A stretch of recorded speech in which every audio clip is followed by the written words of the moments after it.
कम यजामहे सुगंधिं पुष्टिवर्धनम उर्वारुकमिव वंदनात् मृत्युर्मुखी अमामृता।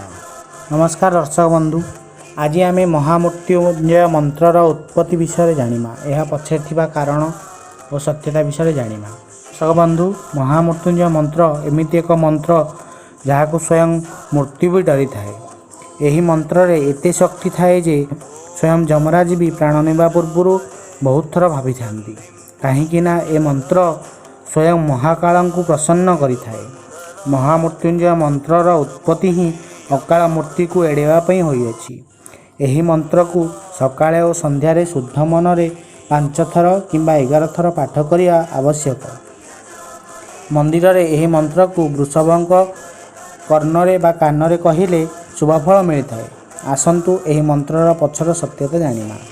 काल शिवंकर जड़े बड़ भक्त मृकंड ऋषि निसंतान कारण बहुत दुखरे थिले।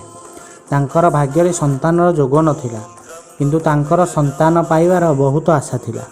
तेणु से भाविले जदि महादेव संसारर विधान बदलाई पारती तेबे मोर कहीं नुहे। एथिपाई से महादेवंक घोर तपस्या कले। मृकंड ऋषिकर घोर तपस्या पर महादेव प्रसन्न हेले एवं तांको इच्छा मुताबक पुत्र संतानर आशीर्वाद देले। यह शुणी ऋषि बहुत खुशी होईगले, किंतु किछि समय पर तांकर खुशी दुखरे परिणत होईगला। कारण महादेव वरदेवा सहित यह कहिले जे एही पुत्र संतानटी अल्प आयुर बा अल्प वर्ष जीवित रहिबो। एही बालक केवल 12 वर्ष पर्यंत जीवित रहिबो। यह शुणी ऋषिंकर पत्नी और ऋषि बहुत दुखित हेले, किंतु ऋषि कहिले जो महादेव मो पुत्र को अल्प आयु देइछन्ति से ही ताकू दीर्घायुर वरदान प्रदान करिवे।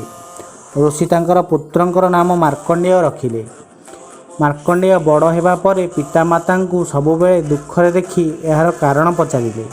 मार्कंडेय पितामाता कठू अल्प आयुर कारण विषय जानि पाइले। यह शुणी मार्कंडेय शिवंक ठारू दीर्घायु आशीर्वाद पाइबार निष्पत्ति नेले और शिवंक आराधना पाई महामृत्युंजय मंत्र रचना करथिले। या परे मार्कंडेय शिव मंदिर जाई शिव पूजार लीन रहिले।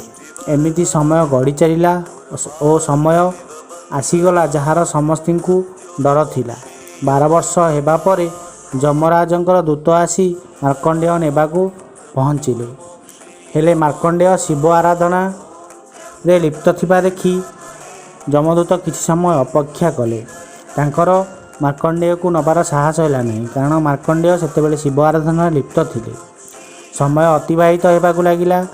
यह जानिपारी जमदूत माने जमराजांक पाखକୁ जाई सबु घटना जणाइले। जमराजा निष्पत्ति देले जे निजे मार्कंडेय को आनिमाकू जिबे। मार्कंडेय यह देखि जोरे जोरे शिवंकर मंत्र आराधना कले और शिवलिंग को कुंडाई धरिले। यह देखि जमराज मार्कंडेय को टाणी नेबाकू उद्यत हेबा संगे संगे एक घोर नाद हेला एवं आलोकर विच्छारित हेला। शिव स्वयं महादेव सेठारे आविर्भाव हेले और रागिकी जमराजन को दंड देवाई उद्यत हेले। यही समय जमराज तांकर कर्तव्य विषय बुझाइले।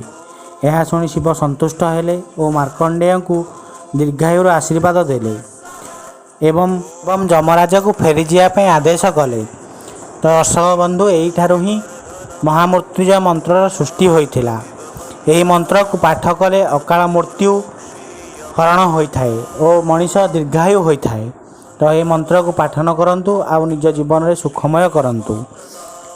तो ये वीडियोटी जदि भल लागिला तार लाइक टे निहाती करिवे, कमेंट बॉक्स में कमेंट करिवे और मो चैनल को सब्सक्राइब करने को भूलिबेनी, जहाँफल आपड़ एमती वीडियो सब पाइबे जहाँकि आपण काम निहाती भावे आसिबे। रही जय जगन्नाथ।